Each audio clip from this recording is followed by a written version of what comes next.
Como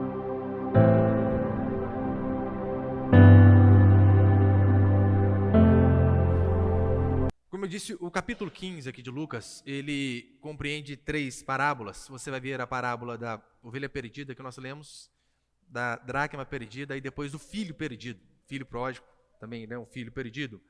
E hoje eu vou me deter apenas nas 2 primeiras e vou deixar para a próxima semana do filho pródigo. Mas essas 3 parábolas aqui, elas têm um tema central. Se você lê-las, você vai ver. O tema dessas parábolas é o seguinte, olha, é o amor de Deus pelos pecadores, pelas pessoas. As 3 querem dizer basicamente a mesma coisa. O quanto que Deus ama aqueles que estão perdidos e se importa com essas pessoas. E alguns vão dizer aqui, né, que essa parábola ela tem até uma certa ordem. Por exemplo, primeiro você vê uma ovelha perdida no meio de 100, depois você vê uma dracma perdida no meio de 10 e depois um filho perdido entre 2. Mas isso também não faz tanta diferença. Mas o que nós costumamos ver é o seguinte, nós vemos que a ovelha se perde por descuido, depois a moeda por acidente e o filho por rebeldia. Sim, o filho sabia aquilo que era correto e mesmo assim resolveu deliberadamente desobedecer. Só que antes da gente ir propriamente para a parábola, repare, olha as pessoas que se reuniam para ouvir a Jesus Cristo, no versículo 1 que a gente leu aí. Todos os publicanos e pecadores aproximavam-se dele para ouvi-lo. Quem eram esses homens, essas pessoas que se aproximavam para ouvir Jesus Cristo? Ele não tinha ali a sua classe seleta, o seu grupinho, a sua panelinha, mas olha o tipo de pessoa que ia até Jesus Cristo para ouvi-lo. Primeiro a Bíblia diz que os pecadores iam até ele. Quem eram esses homens? Não só homens, né? Homens e mulheres também.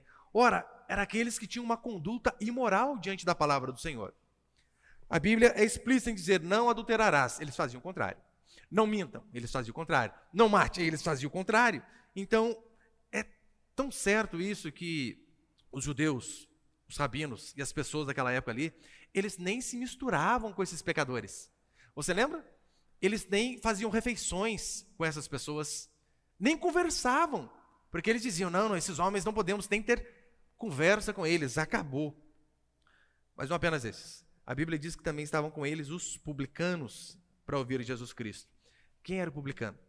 Era pecador do mesmo jeito também, só que talvez o pessoal tinha um pouquinho mais de raiva do publicano. O publicano, ele era um cobrador de imposto romano, só que funcionava assim, Roma conquistava um império, conquistava determinada área, então ela colocava pessoas da própria região para trabalhar por império. E essas pessoas eram os cobradores de imposto. Não obstante, eles cobravam aquilo que Roma ordenava, por exemplo, né? Remeta-se a gente lá lá na época do Brasil Colônia, pagávamos 20% para a coroa portuguesa. Se fosse isso hoje estaria bom demais, né? Pena que não é. Então, eles cobravam aquilo que o Império Romano dizia que eles tinham que cobrar, só que eles cobravam a mais. E esse dinheiro ficava para eles. Eles enriqueciam de forma ilícita, cobrando um imposto acima do que era necessário.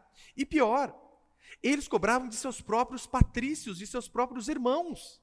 É por isso que as pessoas detestavam esses publicanos, esses cobradores de impostos aqui. E a fúria era maior por conta disso, né? Como pode? Uma coisa é vir um império de lá de fora e nos roubar. Outra coisa são vocês mesmos fazendo isso com a gente. A fúria de Jesus, que Jesus despertava nesses homens, era por quê? Jesus não apenas comia com esses pecadores, com esses publicanos, mas você lembra que Jesus chamou um deles para ser discípulo? Mateus. Você vê Mateus constantemente, quando ele vai falar o seu nome, ele diz Mateus, o publicano. Ou seja, Mateus era alguém que a população detestava. E repare, no versículo 2, ele vai dizer assim, né? Mas os fariseus e os escribas o criticavam, dizendo, este recebe pecadores e come com ele. Este, no sentido de desdenhar mesmo, né? Nem o nome de Jesus Cristo eles queriam falar. A reclamação se devia ao fato de que, quando Jesus chama aqueles homens para comer junto, meus irmãos, sentar-se à mesa com essas pessoas era um símbolo claro de inclusão. Inclusão de quem? De pessoas que eram totalmente rejeitadas pela sociedade. E você vai ver que no fundo, esses rejeitados aqui somos nós. A tendência é a gente olhar para essas pessoas e dizemos assim, olha, realmente esses homens eram maus demais, pecadores demais. Só que nós esquecemos que nós somos esses rejeitados aqui e que Jesus precisou ir até a mim e a você. E por que Jesus Cristo, Deus da glória, precisou sentar e comer com pecadores? Ora, porque se ele não sentasse e comesse com pecadores, ele sempre ia ficar sozinho, porque é só esse tipo de gente que tem no mundo. Se Jesus não andasse com pecadores, meu irmão e minha irmã, ele ia andar só. Portanto, existem, a gente pode definir, né, 2 tipos de pessoas nesse mundo. Vamos lá, 2 tipos de pessoa. Aqueles que sabem que são pecadores e aqueles que ainda não sabem.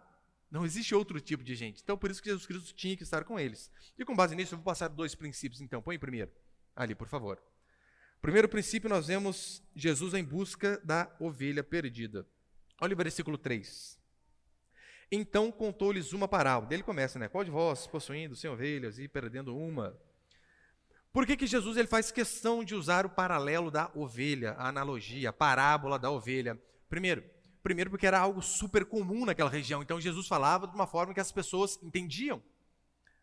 Hoje em dia, você contar uma parábola de ovelha, 2022, no meio da cidade a qual nós vivemos, talvez fique meio fora de contexto, mas aquilo estava completamente dentro do imaginário popular. Além do mais, muitas daquelas pessoas tinham contato com o Salmo 23, com inúmeras outras passagens que falavam a respeito, né, do pastor e da ovelha. Então era algo totalmente familiar a eles. Ou seja, eles sabiam, qualquer bom pastor, se uma ovelha se perde, ele deixa aquelas seguras e vai atrás da que se perdeu. O que Jesus está falando não era novidade para ninguém. E ainda que a sua ovelha tenha se desgarrado do rebanho, talvez fascinada por novos horizontes, talvez fascinada por um rabo de saia mais novo, por um homem endinheirado com um corpo atlético, ainda que essa ovelha ela tenha visto outras coisas em outro pasto, talvez ela tenha pensado que, olha, é possível ter uma vida boa, plena, longe do pasto do meu pastor e longe da comunidade dessas ovelhas que muitas vezes são chatas. Sim, por vezes as ovelhas são chatas, erram com a gente, falam coisas que não devem para a gente. Acontece. Então é bem provável que essa ovelhinha olhou e disse assim, não, é possível ser feliz, longe desse povo e principalmente longe do pastor. Engano. Óbvio que é engano. Mera ilusão, achar que nós podemos ser felizes longe da comunidade do Senhor, longe dos cuidados do pastor, mero engano.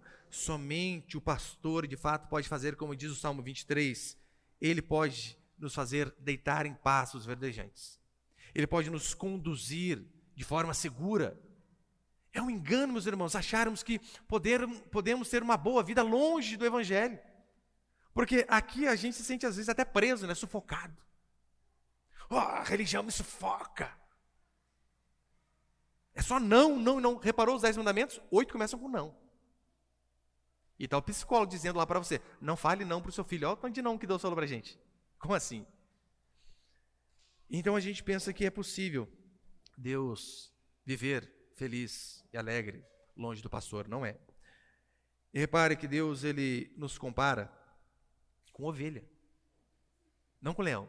Leão é Jesus Cristo, o leão da tribo de Judá. Mas a mim e a você, ele diz, vocês são ovelhas. Meu irmão, se você tiver a oportunidade, estude sobre os comportamentos da ovelha. Você vai ver que você poderia trocar ovelha por jumento e não haveria prejuízo. O bicho burro, literalmente. A ovelha é mais burra que o burro. Repare, as ovelhas, elas carecem de cuidado o tempo todo. Elas não fazem nada, absolutamente nada, se o pastor não cuidar delas. Elas não têm artifícios naturais para se defender. Vem um lobo para cima da ovelha, o que ela faz? O porco espinho consegue virar aquela bolinha, né? Espinho para tudo que é lado. Ovelha não tem garra, não tem dente afiado, não tem nada. Ovelha não sabe fazer nada. Se ela não estiver se sentindo segura, nem água ela bebe. E por isso muitas morrem. Ovelha é um bicho tão frágil, que algumas moscas no nariz, sabe aqueles mosquitinhos pequenininhos? Aquilo lá tira a paciência dela de uma forma tão grande que algumas se matam dando cabeçadas em árvore. Aí então Jesus vem e não nos compara a leões ferozes, a tigres, girafas da Amazônia. Não nos compara a essas coisas. Mas Jesus nos compara a ovelha. Ovelha. Ovelha, ela não tem noção dos riscos que o mundo oferece e do quão perigosos são os lobos. Além do mais, né, ali na geografia de Israel, haviam muitos morros. Já viu, né? Aqui na nossa cidade tem bastante morro também, né, na nossa região. E às vezes eu estou passando na Via Dutra, eu vejo aquele morro bem íngreme assim, e as vacas lá, e toda vez eu penso, como não cai? Uma tropeçadinha para o lado e já, churrasco lá embaixo, acabou. Israel era muito pior. Os pastores precisavam o tempo todo estar cuidando daquelas ovelhas, porque além dos perigos naturais, né, morros íngremes, havia questão de lobos, havia questão de ladrões, de salteadores. Por isso, se afastar do rebanho e do pastor, no caso Jesus Cristo, é de fato flertar com o precipício. Pode ter certeza. Todos aqueles que dizem assim, olha, vou ficar um período sem congregar, sem me sujeitar, sem submeter, sem estar com os irmãos, sem estar debaixo do cajado do pastor. Não, eu vou, depois eu volto. Preciso conhecer a vida um pouco também. Ficar longe do rebanho, não ouvindo a voz do pastor, é flertar com o precipício. Mais cedo ou mais tarde sempre cai. E é claro, né, assim como cada ovelha é importante para o pastor, essa parábola remete à importância que nós temos diante do Senhor. Vocês sabem, né, não temos de forma nenhuma o estilo de pregação para amassagear o seu ego. Não somos assim. É por isso que é uma bênção você seguir a pregação, o livro assim, porque quando precisa ser duro, você é duro. Mas quando precisa se mostrar que Jesus Cristo nos ama, se preocupa com cada um de nós, a ponto de se arriscar para nos retirar do lamaçal do pecado, também falaremos. E exatamente isso que essa parábola vai dizer que nós temos um valor diante do Senhor, ainda que, talvez diante das pessoas não temos. Muitos não reconhecem, né? O problema é o quê? É que muitos pegam essa passagem, aí vira música, né? Quem te viu passar na prova e não te ajudou, quando viu essa na bênção vai se arrepender. Não. Por vezes não seremos reconhecidos pelas pessoas. Por vezes faremos muito e receberemos pouco, quase nada, e às vezes nada em troca. Qual o problema? Nenhum. O que eu e você temos que lembrar é que o Senhor, assim como Ele se importou com essa única ovelha, Ele se importa com cada um de nós. Assim como nós vemos a Bíblia dizer assim, olha, pode uma mãe se esquecer do filho que ainda mama? Olha, se tem um amor talvez mais puro, seja esse, né? A mãe com o filho. É quase que impensável uma mãe se esquecer do filho que mama. Mas a Bíblia diz, ainda que, porque é possível sim, todavia não com o Senhor. Todavia não é assim o nosso Deus em relação a nós. É por isso que ele diz, né? Olha, ele vai buscar a ovelha. Assim como o pastor busca as ovelhas, assim Jesus veio salvar o perdido. E meu irmão, quem era esse perdido? Nós! Tem uma música antiga que diz assim, né? Eu me encontrei com Jesus e sua luz mudou o meu ser, alguma coisa nesse sentido. Não fomos nós que nos encontramos com ele. Ele precisou ao encontro de nós. Por quê? Do contrário, todos nós estávamos seguindo o mesmo caminho dessa ovelha, indo para longe. Assim foi com você, comigo e com todos nós que estamos aqui. Íamos para longe do Senhor, mas o que ele faz? Ele desce ao mais profundo dos abismos, dos penhascos, para buscar. Eu amo ali a analogia do pastor, né? Porque o cajado do pastor, ele de fato, ele era o cajado, ele tinha um arco, né, na ponta assim, e tinha até uma ponta aqui para o lado. Essa ponta era para espantar o lobo, para bater mesmo, né, os predadores. E o objetivo daquele gancho era justamente as ovelhas que caíam em aprisco, em buraco, para que elas pudessem ser resgatadas dali. Tem um vídeo muito, muito interessante, não sei quem já viu, né? É literalmente nas regiões de Israel lá, só que mais civilizado, óbvio. Tem uma ovelha, ela está entalada, tipo numa vala, assim, né? E o pastor vai com o maior sacrifício e tira a ovelha. Ele tira a ovelha, põe ela para cá, ela dá 3 pulos que, bum, cai aqui de novo. Gente, que bicho burro, hein? E por vezes é assim que acontece conosco. O Senhor, Ele nos tira do buraco, nos põe em terra firme e nós pulamos novamente no buraco. Vamos para longe do Senhor. Foi exatamente o que Jesus fez, só que Ele não desceu a um penhasco, a um abismo para tirar uma ovelha natural. Diz a Escritura que o Rei da Glória desce da sua glória para vir na terra, como figura humana, ter fome, sede, frio, ser injuriado, maltratado, pisoteado, tudo para que ovelhas pudessem ser resgatadas. Ele suportou flagelo, bebeu sozinho o cálice da ira de Deus, para quê? Para que ovelhas como nós pudessem ser resgatadas. Por isso, meu irmão, se ninguém reconhece o valor que você tem, olhe para a Escritura. Qual o problema? Qual o problema de ninguém saber o seu nome, de ninguém saber quem você é, de onde você veio, das pessoas não se importarem com você? Qual o problema? Nenhum. Nós temos que saber que o nosso Senhor se importa conosco. E eu amo essa cena do pastor colocando a ovelha no ombro e a carregando, porque para mim este é o símbolo perfeito da salvação. Em que sentido? Veja, qual a obra da ovelha nessa parábola? Nenhuma. Ela se perdeu. Se perdeu. O pastor precisou ir atrás. O pastor precisou colocar no ombro. O pastor precisou trazê-la para o rebanho novamente. Esse é o retrato da salvação. Nós fugindo, indo para longe. E o nosso Senhor indo atrás de nós. E o que Ele faz quando Ele nos resgata? Celebra. Celebra e celebra. Só que é interessante, né? Diz que Ele deixa as 99. E no versículo 6, versículo 7.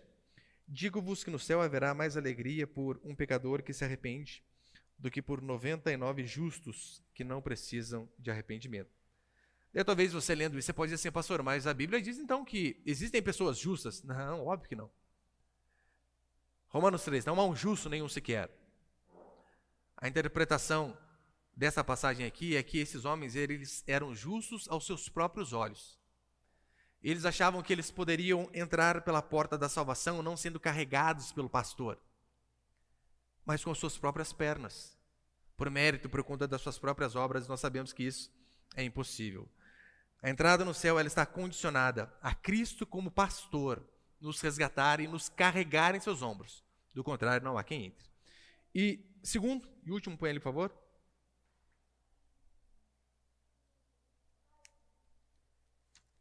E é claro que essa parábola também ela é bem evangelística, né? Assim como Cristo foi até nós nos buscar, cabe a nós também irmos aos nossos familiares, as pessoas conhecidas na escola, no trabalho, em qualquer lugar. Muitos perdidos estão lá, e às vezes perdidos dentro da nossa própria casa. E fazermos o mesmo trabalho que o Senhor fez, tentar trazê-los para perto do Senhor. E segundo e último, Jesus em busca da dracma perdida, aqui no caso ele faz a analogia da mulher, né? Acompanhe comigo o versículo 8 até o versículo 10, diz assim: ou qual é a mulher que tendo 10 dracmas e perdendo uma delas, não acende a candeia é uma espécie de lanterna, e não varre a casa procurando com cuidado até encontrá-la? E quando a encontra, reúne as amigas vizinhas, dizendo: alegrai-vos comigo, porque achei a dracma que se havia perdido. Eu vos digo que assim... versículo 10. Eu vos digo que assim há alegria na presença dos anjos de Deus, porque um pecador se arrepende. O que era a dracma? Né? A dracma era literalmente uma moeda. Alguns dizem que é uma moeda grega, outros uma moeda romana, mas independente de qual moeda seja, era uma moeda que equivalia a um dia de um trabalhador comum. Se trabalhava um dia, recebia uma dracma. Só que nem todas as pessoas, né, recebiam um dia inteiro de trabalho por conta daquilo que eles prestavam. Levando-se em consideração as famílias que eram pobres, por exemplo, no caso que se essa mulher fosse muito pobre, 10 dracmas de uma vez só, que era tudo que ela tinha, poderia ser as economias de toda a sua vida, que ela teria para passar toda a sua velhice, toda a sua aposentadoria. Agora você imagina o desespero dela de perder 10% de toda a fortuna que ela tinha. Levando-se em consideração que muitas casas pobres, né, essa é a explicação ideal. Muitas casas pobres, elas não tinham nem janelas, e as que tinham janelas eram janelas bem pequenas, ou seja, a escuridão era quase que total. Né? Hoje a gente tem janela para tudo que é lado, antes não tinha. Por isso você vê dizendo, olha, ela acendeu a candeia, a lanterna, a velhinha dela ali, né? E foi procurar, arrastando os móveis, procurando para tudo que é lado, porque ela sabia, eu não posso perder 1/10 de todos os meus rendimentos, não posso. E eu sei que muitos, eles fazem algumas alegorias em relação a essa parábola aqui, por exemplo, né? Eu já vi pessoas explicando assim, olha, a mulher é um símbolo da igreja, a lâmpada é o evangelho. Eles falam até da vassoura, da mulher varrendo, né? Até a vassoura tinha um lugar, né? A vassoura significava a lei. E eu não sou muito fã de pegar esses caminhos aí, porque a gente pode inventar muita besteira, né? Muita besteira. Mas o que eu consigo ver é que a lição central Jesus explica no versículo 10. Olha o que ele vai dizer. Eu vos digo que assim há alegria na presença dos anjos de Deus por um pecador que se arrepende. É disso que trata a parábola. A mensagem central é a mesma da anterior. Restauração daquele que estava perdido. É justamente para esses que Jesus Cristo veio. Para aquele que estava perdido. E que lições nós podemos aprender aqui dessa parábola? Da dracma, óbvio, né? Aquela moeda tinha um valor também, óbvio que tinha. Por isso a mulher procurava. Assim como aquela primeira ovelha que se perdeu tinha um valor, que era uma entre 100, essa daqui valia 10 vezes mais. E tinha valor para a mulher do mesmo jeito. Ou seja, nós temos um valor diante de Deus. É por isso que eu fico indignado quando cristãos ficam tristes porque as pessoas às vezes não reconhecem seus feitos, seu trabalho, seu labor. E às vezes, pai, é horrível, né? Às vezes você faz a vida inteira, o pai não vê, a mãe não vê, a esposa não vê. Gente, acaba com a gente, né?